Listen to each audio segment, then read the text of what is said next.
예수님은 형제가 자기에게 죄를 범하거든 가서 너와 그 사람과만 상대하여 권고하라고 하셨습니다. 만일 듣지 않으면 한두 사람을 데리고 가서 증인을 세우라고 했습니다. 그래도 듣지 않으면 교회에 말하고, 교회의 말도 듣지 않거든 어떻게 여기라고 하셨습니까? 이방인과 세리와 같이 여기라고 하셨습니다. 그러시면서 두세 사람이 내 이름으로 모인 곳에 나도 그들 중에 있다. 이 말씀은 교회의 권징에 주님이 함께해 주신다고 말씀하신 것입니다. 이 말씀이 끝나자마자 베드로가 대뜸 예수님께 이렇게 질문했습니다. 주님, 형제가 내게 죄를 범하면 몇 번이나 용서해 줘야 합니까? 7번까지입니까? 그렇게 예수님께 물었습니다. 자, 베드로의 말은 다른 사람은 3번까지, 우리가 3~4번이라는 말을 하잖아요. 이 당시에도 유대인의 용서의 한계, 관용의 한계가 3번까지입니다. 그런데 2배나 되는, 2배가 넘죠. 7번이니까. 자기는 그 2배가 넘는 7번까지 용서할 수 있다라는 것입니다. 여러분은 나에게 죄를 범한 사람을 몇 번까지 용서해 보셨습니까? 베드로의 이 질문은 용서에는 한계가 있다라는 것처럼 들립니다. 또 용서의 대상도 한계가 있는 것처럼 들립니다. 여기에 대해서 예수님이 무엇이라고 대답하십니까? 7번뿐 아니라 7번을 70번씩 할지니라. 아마 이 말을 들은 베드로뿐만 아니라 거기에 있는 제자들도, 오늘 우리 성경을 읽고 있는 또 1만 달란트 비유 본문을 대하고 있는 우리들도 입을 다물지 못할 것입니다. 그런즉 누가 주님이 말씀하신 용서를 할 수 있겠는가라고 마음속으로 의문을 제기할 수 있습니다. 바로 그 대답으로 주신 말씀이 본문의 1만 달란트 빚진 종의 비유입니다. 따라서 1만 달란트 빚진 종의 비유는 돈을 빌려준 이 채권자와 또 돈을 빌린 채무자와의 관계에 대해서 말하고 있는 것이 아닙니다. 베드로가 질문한 대로 죄 용서와 직접적으로 관련된 이 비유가 1만 달란트 빚진 종의 비유입니다. 그렇다고 한다면 주님께서는 이 비유를 통해서 우리에게 무엇을 말씀하고 계십니까? 첫째로 우리가 죄 용서받은 것은 오직 하나님 아버지의 은혜라는 것입니다. 그 말씀이 오늘 우리가 읽은 23절에서 27절까지의 내용입니다. 나의 행위로 된 것이 아니라 오직 아버지의 은혜라는 것입니다. 우리가 구원받은 것도 마찬가지입니다. 나의 행위나 공로가 아니라 오직 아버지의 은혜로 되어진 줄 믿습니다. 주님은 이것을 깨닫게 하시려고 1만 달란트 빚진 종의 비유를 말씀하셨습니다. 자, 1만 달란트를 오늘 금값으로 환산하면 한 달란트가 순금 34kg라 그래요. 그러면 한국 돈으로 한 달란트는 얼마 정도 되느냐 하면, 금값으로 하면 약 29억 7,500만 원입니다. 제가 금 시세를 사이트에 들어가서 확인을 해보니까 그런 가격이 나왔어요. 자, 이것을 10,000배로 곱하면 어떻게 돼요? 29조가 넘어요.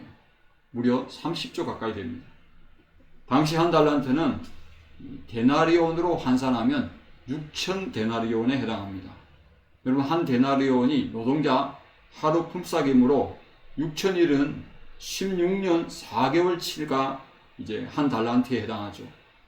이것을 10,000배로 곱하면 지금 노동자가 547년을 일해야 갚을 수 있는 금액입니다. 제가 계산한 것이 정확한 것인지는 모르겠습니다만 아무튼 계산기를 두드려 보니까 그렇게 나와요. 근데 이 당시 몸값은 얼마냐? 가룟 유다가 예수님을 얼마 주고 팔았죠? 은 30세겔에 팔았습니다.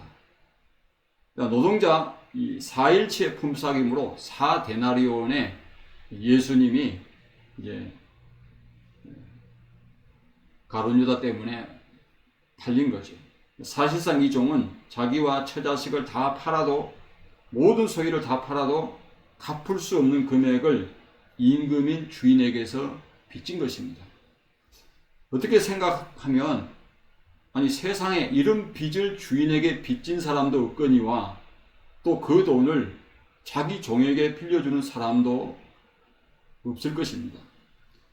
이것은 여러분 천국 비유로 베풀어진 것입니다. 바로 천국의 주인이신 하나님 아버지께서 죄인을 대하시는 방식을 말씀한 것입니다. 천국에서는 죄 용서받은 사람이 이처럼 1만 달란트의 빚을 탕감받은 종과 같다는 것입니다. 본문 24절의 말씀에 보시면 임금이 결산할 때에 주인은 자기 종에게 철저하게 채권자와 채무자의 관계로 공사를 구분하고 있어요. 종이라고 봐주고 그런 게 없습니다. 매우 험하게 대하고 있습니다.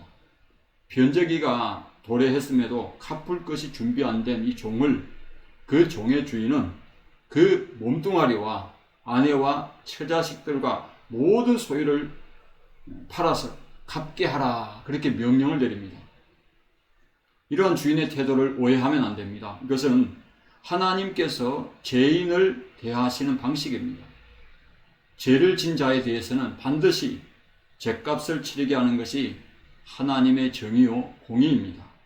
로마서 6장 23절에 죄의 싹은 뭐라고 하셨습니까? 사망이라고 했습니다. 사실상 베드로와 제자들도 또 오늘 저와 여러분도 이 종처럼 주인에게 1만 달란트를 빚진 종 중에 하나이듯이 우리는 하나님 앞에 죄인이라는 것입니다. 1만 달란트는 살아서도 자기 처자식과 모든 소유를 팔아도 갚을 수 없는 것처럼 우리의 원죄, 또 그로 말미암아 나오는 이 자범죄, 그것은 나의 노력과 나의 행위로 해결할 수가 없습니다. 종이 주인에게 참아달라고, 주인에게 빚진 금액 전부를 다 갚겠다고 하는 말은 당장 위기를 모면해 보려는 것으로 볼 수밖에 없습니다. 그 누구도 대신 갚아줄 수 없는 빚을 자기가 무슨 수로 다 갚겠다고 할까요? 도무지 불가능합니다. 주인은 이 모습을 보고 종을 딱하게 여기는 것을 넘어서 불쌍하게 여겨서 그를 놓아주었습니다. 원래대로 하면 어떻게 됩니까? 그를 붙잡아가지고 바로 이제 그 빚을 갚을 때까지 옥에 넘겨버리는 거죠. 그런데 그를 놓아주었습니다. 1만 달란트의 빚도 전부 탕감해 주었습니다. 자, 여러분 중에 빚을 많이 져서 은행으로부터 또는 신용정보회사로부터 채권 추심을 당해본 분들은 알 겁니다. 한번 이들의 채권 추심이 시작되면은 사람이 그냥 멘탈이 나갈 정도입니다. 과거에 IMF 시절에는 더 심했습니다. 문자는 기본이고 전화가 빗발치게 옵니다. 그때는 사람도 찾아봤어요. 사람이 집으로 직접 찾아옵니다. 교회라고 예외 없어요. 그러다가 여러분 지금 이제 신용회복 지원 제도가 생겼죠. 이 신용회복 지원을 받게 되면 어떻습니까? 채권 추심을 당하다가도 중지가 돼버려요. 그러니까 유체동산을 압류하겠다는 법원의 가압류 경고장도 중지가 돼버립니다. 빚을 다 탕감받은 것도 아닌데도 신용회복 지원 받아가지고 개인회생이나 이 채무조정만 받아도 빚으로부터, 채권 추심으로부터 자유롭습니다. 저는 빚쟁이에게 시달리지 않아도 돼요. 그런데 천문학적인 이 빚으로부터 전부 탕감받았으니까 얼마나 홀가분하겠습니까? 주님은 우리가 죄로부터 자유함을 받은 것을 이렇게 비유한 것입니다. 저는 예수님 안에는 정죄가 없습니다. 원죄와 자범죄로부터 우리는 자유로워진 것입니다. 그래서 로마서 8장 1절 2절은 이렇게 말씀합니다. 그러므로 이제 그리스도 예수 안에는 결코 정죄함이 없다. 이는 그리스도 예수 안에 있는 생명의 성령의 법이 죄와 사망의 법에서 너를 해방하였습니다. 아멘. 구원받은 것도 마찬가지입니다.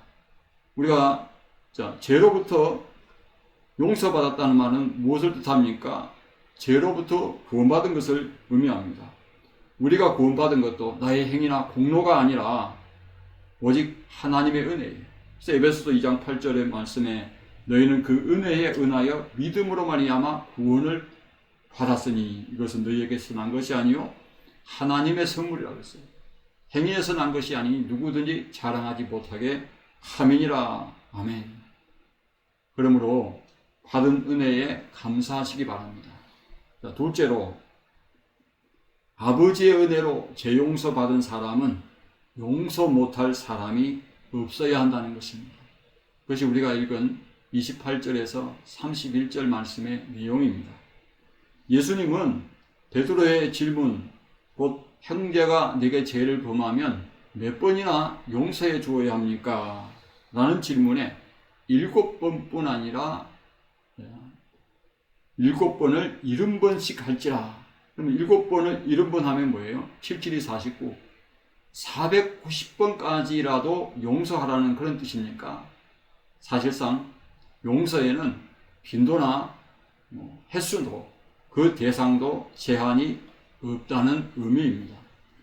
하나님 아버지의 큰 은혜를 받아서 재용서함을 받은 사람은 용서 못할 사람이 없어야 한다는 것입니다.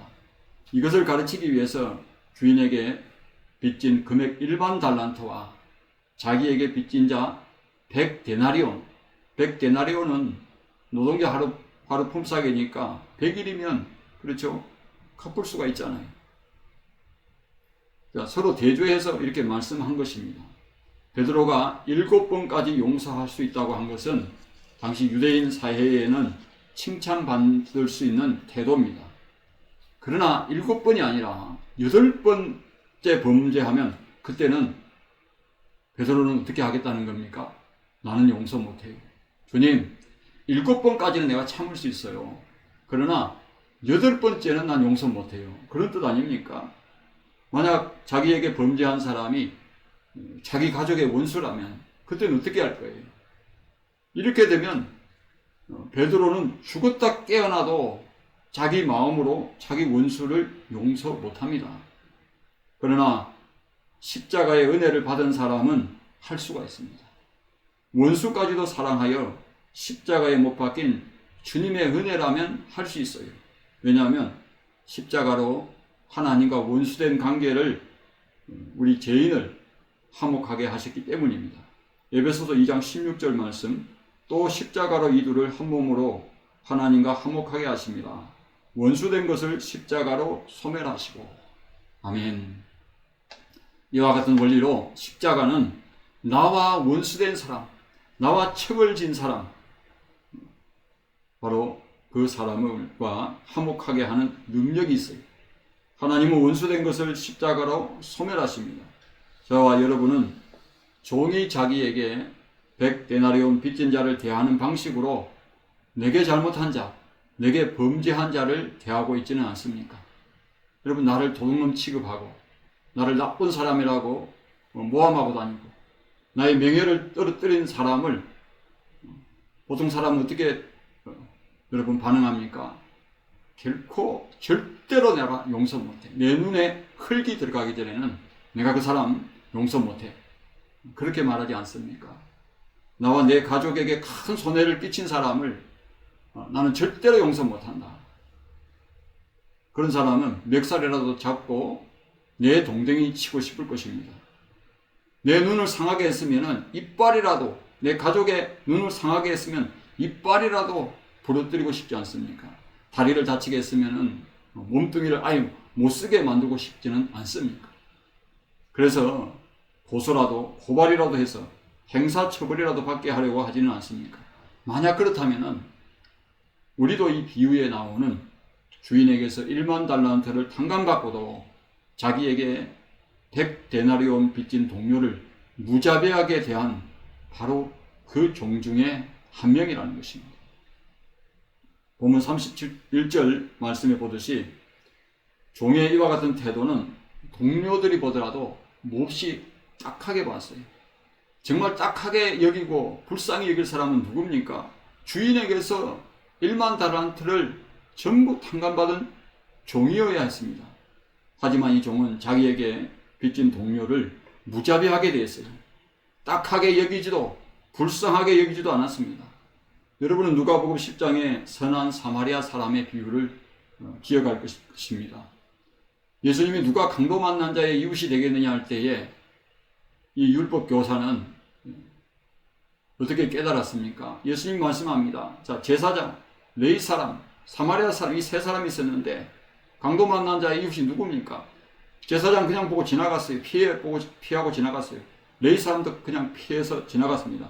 그런데 자기와 이웃이 아니라고 생각했던 사마리아 사람, 원수라고 생각했던 이 사마리아 사람이 그 강도 만난 자의 이웃이 되었을 때에, 누가 강도 만난 자의 이웃이 되겠느냐 그럴 때에 그 율법 교사가 뭐라고 대답했어요? 자비를 베푼 자니이다. 그 사람이 바로 선한 사마리아 사람 아닙니까? 그럴 때 예수님이 뭐라고 말씀하셨습니까? 가서 너도 이와 같이 하라는 것입니다. 가서 너도 사마리아 사람처럼 자비를 베풀라는 거예요. 하나님 아버지께서 예수님으로 말미암아 우리를 1만 달란트의 빚을 탕감해 준 것은, 죄 용서해 준 것은 가서 너도 나처럼 하라는 거예요. 가서 너도 예수님처럼 하라는 거예요. 가서 내게 잘못한 자를, 내게 범죄한 자를 7번뿐 아니라 용서의 빈도나 횟수나 대상의 제한을 두지 말고 가서 너도 죄 용서받은 대로 행하라는 것입니다. 서로 용서하라는 것입니다. 그런데도 그 종은 받은 은혜에 감사하지 않았어요. 은혜 받은 대로 살지 않았습니다. 가서 죄 용서받은 자가 행하는 삶을 살지 않았어요. 이 종은 자기 주인의 은혜로움, 자비로움을 나타낼 기회를 스스로 망쳐버렸습니다. 만약 주인에게서 여러분 1만 달란트를 탕감받고 이제 나가서 자기에게 100데나리온 빚진 동료 종을 만났을 때에 그 빚을 탕감해 주었더라면, 그를 불쌍히 여겨서 그 빚을 전부 탕감해 주었더라면 주인에게 어떤 소문이 들렸겠습니까? 그리고 왜 그 종이 자기에게 빚진 동료 종의 빚을 전부 탕감해 주었는지 그 이유를 듣게 될 것이에요. 바로 자기 동료 종에게 탕감해 준 빚은 1,300만 원이지만은 주인에게 그 종이 탕감받은 액수는 얼마였죠? 30조 원 가까이 되잖아요. 그러니까 주인이 자기한테, 이 종한테 은혜를 베풀어 주었기 때문에, 주인이 참아 주었기 때문에, 주인이 불쌍히 여겼기 때문에 라는 거예요. 결국 이 종은 주인의 은혜와 자비로움을 많은 사람들에게 전달할 수 있었음에도 오히려 그 반대로 행한 것입니다. 이렇게 되면 어떻게 되는 것입니까? 셋째로, 죄 용서받고도 용서하지 않는다면 십자가의 은혜를 헛되게 하는 것입니다. 그것이 우리가 읽은 본문 32절에서 35절 말씀입니다.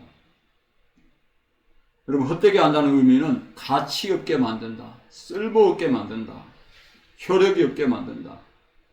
이것을 죄 용서에 비유하면 처음 은혜 받지 않은 상태로 되돌린다는 뜻입니다.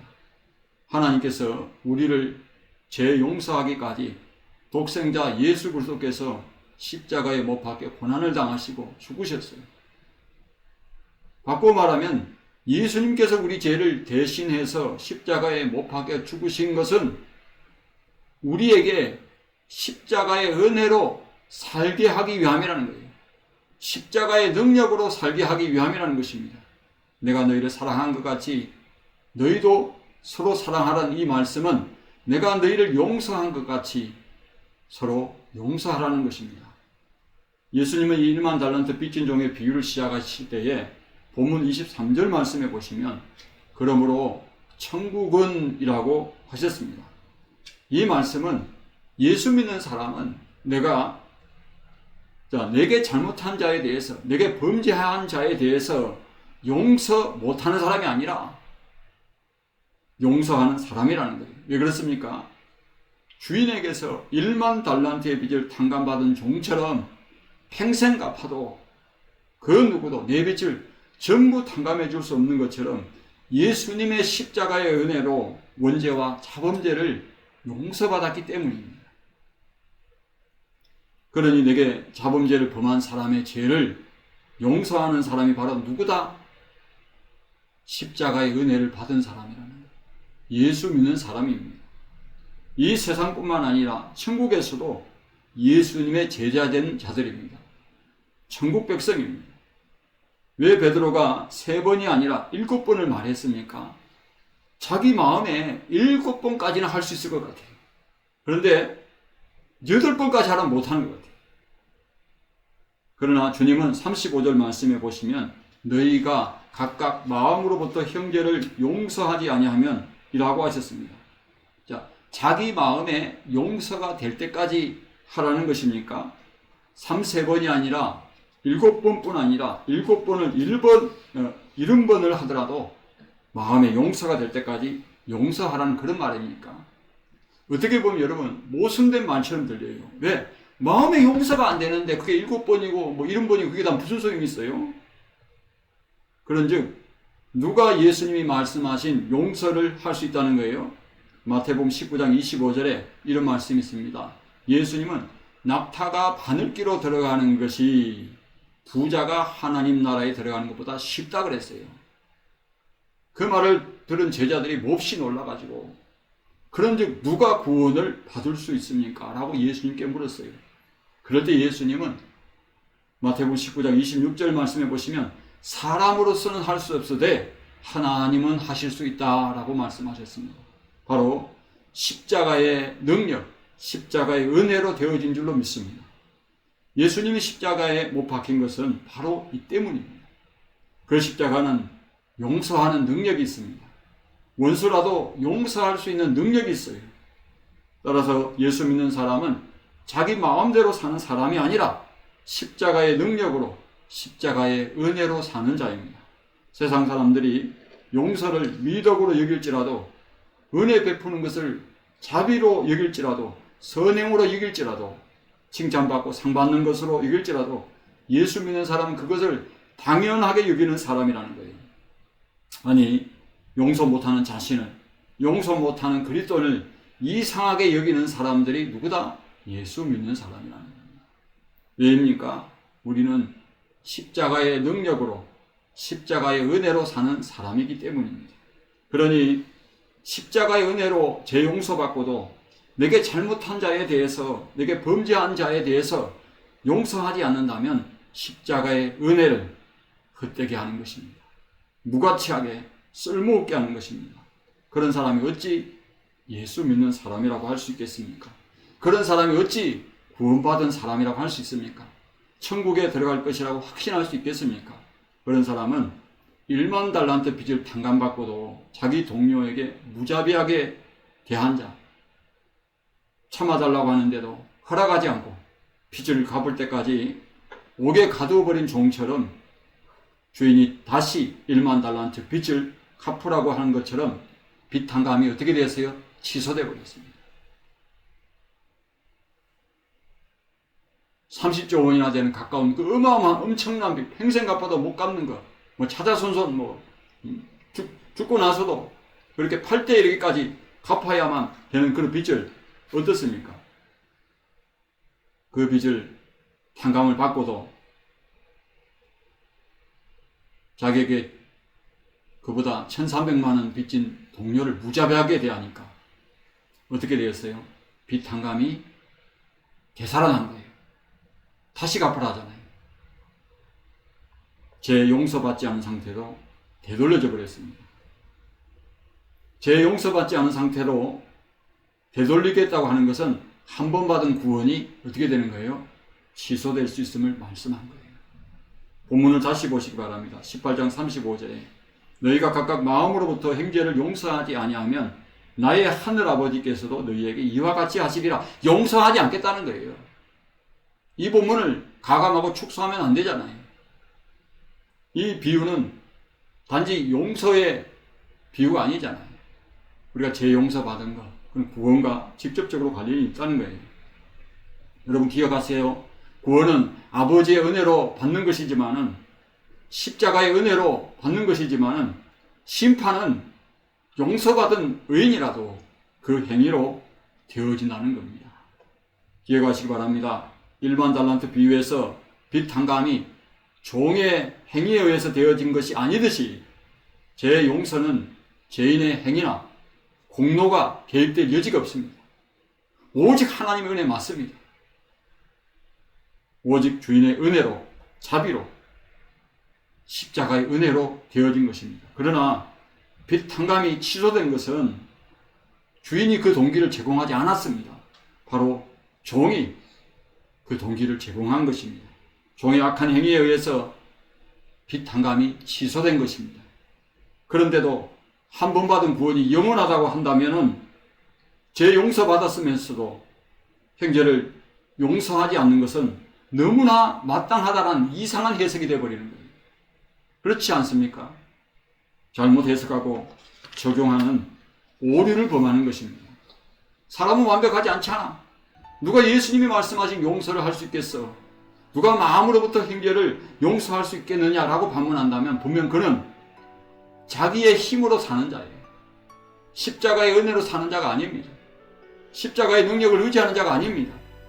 십자가의 은혜를 헛된 것으로 여기는 자입니다. 예수님이 이 말씀을 1만 달란트 비유에서만 말씀하지 아니하셨습니다. 우리가 다음 성경 구절을 읽고 말씀을 마치겠습니다. 예수님은 주기도문을 마치신 후에 제자들에게 거듭 강조하셨어요. 마태복음 6장 14절 15절 말씀입니다. 말씀을 찾아서 읽어보시기 바랍니다. 마태복음 6장 14절 15절 말씀입니다. 너희가 사람의 잘못을 용서하면 너희 하늘아버지께서도 너희 잘못을 용서하시려니와 너희가 사람의 잘못을 용서하지 아니하면 너희 아버지께서도 너희 잘못을 용서하지 아니하시리라. 이것이 성경이지 않습니까? 1만 달란트 빚진 종의 비유에서도 그대로 말씀하고 계시잖아요. 그래서 이 말씀은 결코 변치 않는 진리의 말씀인 줄로 믿으시길 바랍니다. 여러분, 십자가의 은혜로 십자가의 능력으로 사는 자가 예수님이 말씀하신 용서를 할 수가 있는 줄로 믿으시기를 바랍니다.